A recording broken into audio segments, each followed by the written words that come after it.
सन 1924 में सिंधु नदी पर मोहनजोदारो और पंजाब में हड़प्पा के खंडरों में किए गए उत्खनन में अत्यंत विकसित शहरी सभ्यता के अवशेष मिले, जिसे सिंधु घाटी या हड़प्पा सभ्यता का नाम दिया गया। नमस्कार दोस्तों, स्वागत है आपका हमारे चैनल में।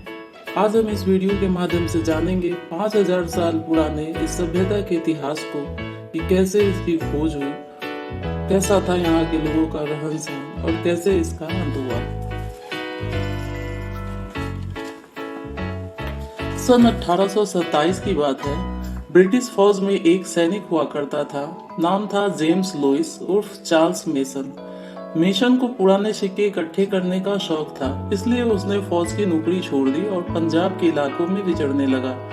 पंजाब के इलाके में कई जगह खुदाई में उसे पुरातन सिक्के मिले। इसी सिलसिले में 1829 के आसपास वो मोंटगोमरी पहुंचा।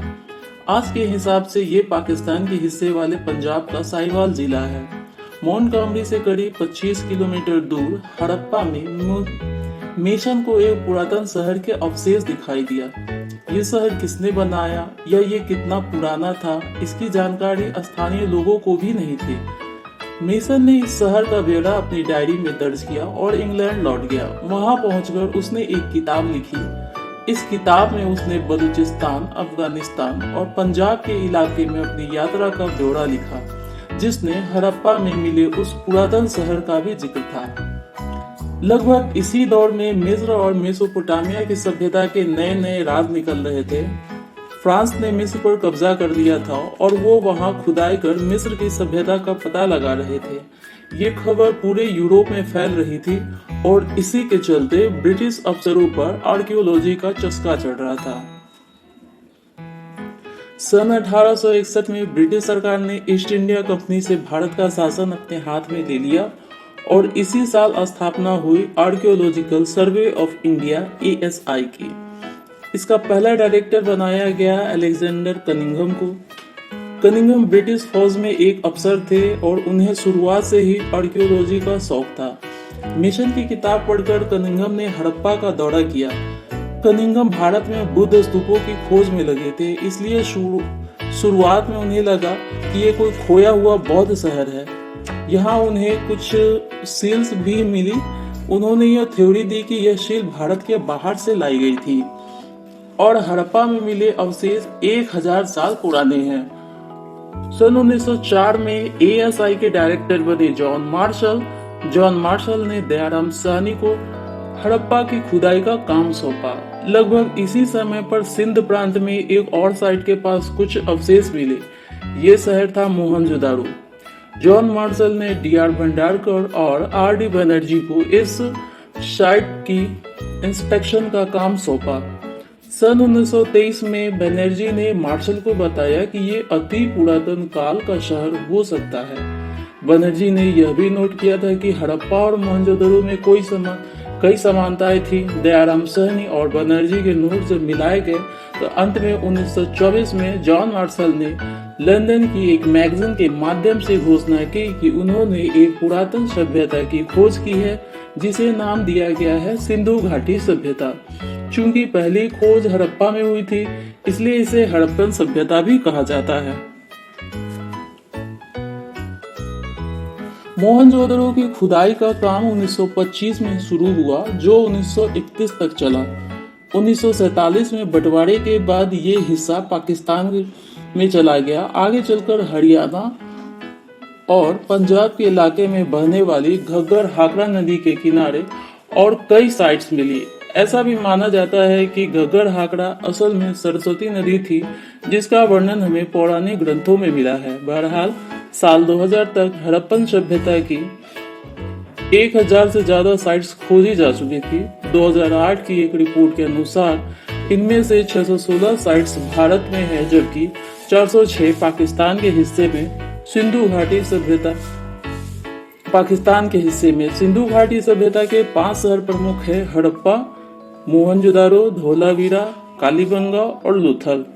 तो चलिए समझते हैं सिंधु घाटी सभ्यता के शहरों से हमें तब के मनुष्य के बारे में क्या पता चला। इसके अलावा 3 सवालों के जरिए सिंधु घाटी सभ्यता के बारे में जानने की कोशिश करेंगे। सिंधु घाटी की सभ्यता की शुरुआत कैसे हुई, आज से करीब 5000 साल पहले लोग कैसे रहते थे, और तीसरा सवाल, सिंधु घाटी सभ्यता का अंत कैसे हुआ। शुरू से शुरू करते हैं पहले सवाल से, सिंधु घाटी की सभ्यता की शुरुआत कैसे हुई।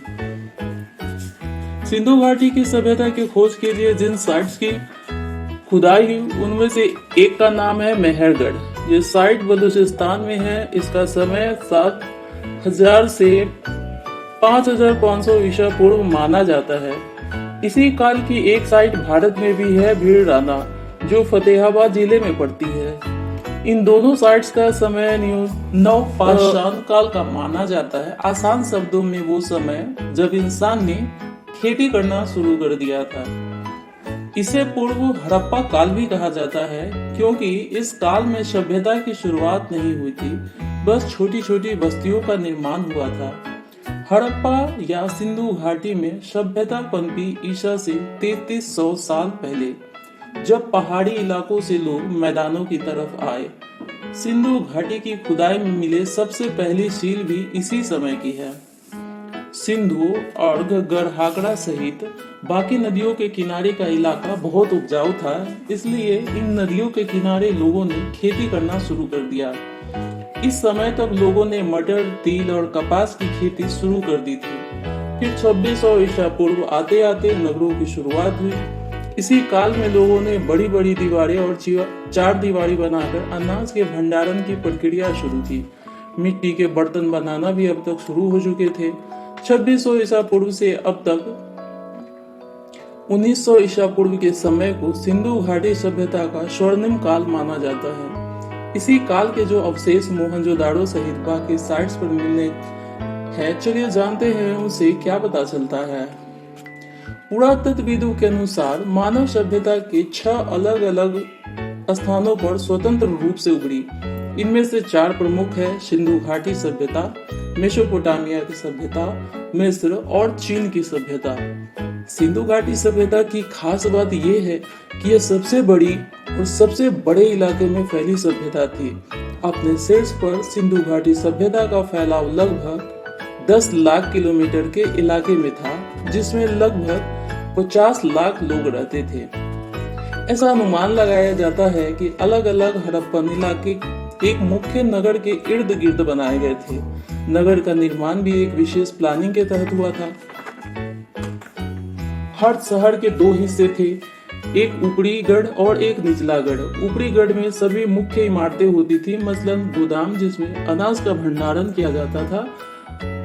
इसी ऊपरी गढ़ को जमीन से कुछ ऊंचाई पर बनाया जाता था, जिसमें चारों तरफ से 4 दीवारी होती थी। इसके बाद निचला गढ़ भी 4 दीवारी से घिरा होता था।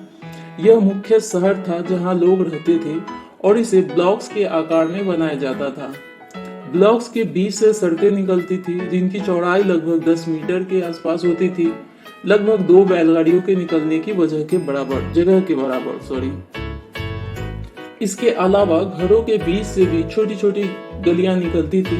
शहरों के निर्माण के लिए ईंट का इस्तेमाल होता था। शहर की नींव में भट्टी में पक्की ईंटें लगती थी और दीवार पर कच्ची। नगर की 4 दीवारी बनाने में विशेष ध्यान दिया जाता था। विशेषज्ञ अनुमान लगाते हैं कि मोहनजोदाड़ो और धोलावीरा में बनी 4 दीवारी की नींव बनने में सिर्फ 10,000 मजदूरों को 400 दिन तक काम करना पड़ा होगा। ये 4 दीवारी दुश्मन से बचने के लिए नहीं बनाई जाती थी, बल्कि इन्हें बनाया जाता था ताकि बाढ़ का पानी अंदर न आए। बाढ़ से बचने के लिए ही अनाज के भंडारों को ऊपर वाले गढ़ में रखा जाता था, ताकि पानी बढ़ने पर भी अनाज सूखा रहे। और एक खास बात ये भी है कि इन शहरों में राजमहल या किसी विशेष इमारत के निशान नहीं मिलते।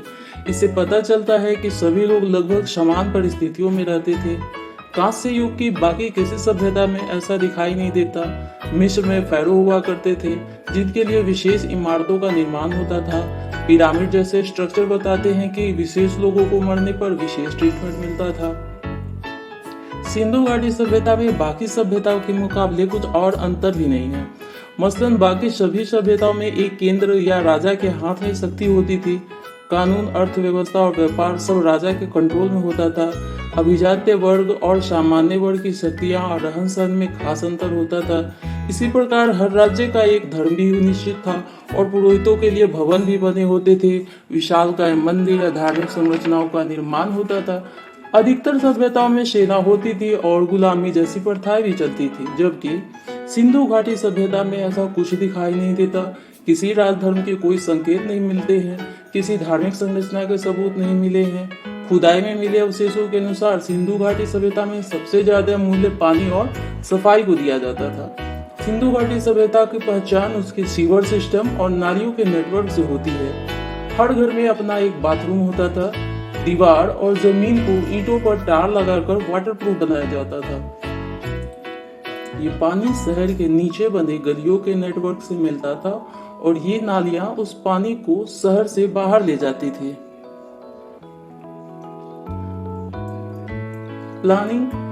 प्लम्बिंग और सीवर सिस्टम की ऐसी मिसाल किसी दूसरी सभ्यता में नहीं मिलती। सीवर सिस्टम इतना उन्नत था कि बहुमंजिला इमारत भी से कनेक्ट रहती थी। हर मंजिल से एक नाली दीवार के सहारे नीचे आती थी और अंडरग्राउंड सीवर सिस्टम से मिलती थी। बात करते हैं द ग्रेट बाथ के बारे में। सिंधु घाटी सभ्यता में पानी का मूल्य कितना था, इसका पता एक खास संरचना से चलता है। मोहनजोदारो का बड़ा जलकुंड, जिसे द ग्रेट बाथ कहा जाता है, इसकी खासियत ये है कि ये सिर्फ मोहनजोदारो के अवशेष में मिला है और किसी साइट पर ग्रेट बाथ के निशान नहीं मिलते। इस ग्रेट बाथ की गहराई 2.4 मीटर है, जिसमें पक्की ईंटों से दीवार को वाटरप्रूफ बनाया गया है। जलकुंड के पीछे की तरफ एक कुआं है जिससे पानी भरा जाता था और इसके सामने की तरफ निकासी का रास्ता है जिससे पानी बाहर निकलता था। इस बात को क्यों और किसके लिए बनाया गया था, इसको लेकर ठीक ठाक कुछ कहा नहीं जा सकता, लेकिन अनुमान के तौर पर शायद इसका इस्तेमाल किसी सार्वजनिक प्रथा के रूप में होता था। सिंधु घाटी सभ्यता कृषि पर आधारित सभ्यता थी। इस दौरान अनाज के अलावा अदरक, हल्दी, जीरा, लहसुन ये सब भी पैदा किया जाता था। इसके अलावा बर्तन बनाने का काम भी मुख्य रूप से किया जाता था। इस दौरान लोग ऊंट, भैंस, बकरी, कुत्ता, बिल्ली पालते थे और इस पशुधन का ट्रेड भी होता था। ट्रेड के लिए नदियों के अलावा समुद्री रास्तों का भी उपयोग होता था। अब बात करते हैं कि इस सभ्यता का अंत कैसे हुआ, तो चलिए जानते हैं इसकी भी कहानी। 700 साल तक खूब फैलने फूलने के बाद साल 1900 में सिंधु घाटी सभ्यता का पतन होना शुरू हुआ और 1300 साल के इसके सारे निशान खो गए। सिंधु घाटी सभ्यता क्यों खत्म हुई, इसको लेकर अलग अलग थ्योरीज है। एक थ्योरी है कि इन लोगों पर बाहर से आक्रमण हुआ, हालांकि इसके कोई पुख्ता सबूत नहीं मिले हैं। एक दूसरी थ्योरी कहती है कि इस क्लाइमेट चेंज के चलते नदियों का पानी कम हुआ, मानसून में घग्गर हाकड़ा नदी सूखने लगी, जिसके चलते उपज में कमी आई। धीरे धीरे ट्रेड कम हुआ तो लोगों में आंतरिक कलह बढ़ने लगा। इसके बाद बीमारियों ने डेरा डाला तो लोगों ने इस इलाके को छोड़ दिया। एक थ्योरी भूकंप को वजह बताती है। 2200 ईसा पूर्व धोलावीरा में भूकंप के सबूत मिलते हैं। संभव है कि बढ़ते भूकंप के चलते लोगों ने इस इलाके को छोड़ दिया हो। इसके अलावा एक थ्योरी यह भी है कि सिंधु घाटी सभ्यता एकदम से खत्म नहीं हुई, बल्कि लोग धीरे धीरे पूर्व की ओर बढ़ते गए। यहाँ गंगा के मैदान खेती के लिए उपयुक्त थे, इसलिए कुछ सदियों तक लोगों को पलायन का सिलसिला चला और जब अधिकतर लोग भारत के दूसरे स्थानों में बस गए तो सिंधु घाटी के आसपास का इलाका खाली हो गया और 1300 ईसा पूर्व सिंधु घाटी सभ्यता पूरी तरह से खत्म हो गई। तो दोस्तों, कैसा लगा आपको हमारा आज का ये वीडियो?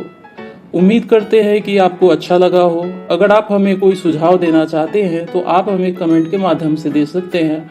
वीडियो अच्छा लगा हो तो चैनल को लाइक करें और सब्सक्राइब करें। धन्यवाद।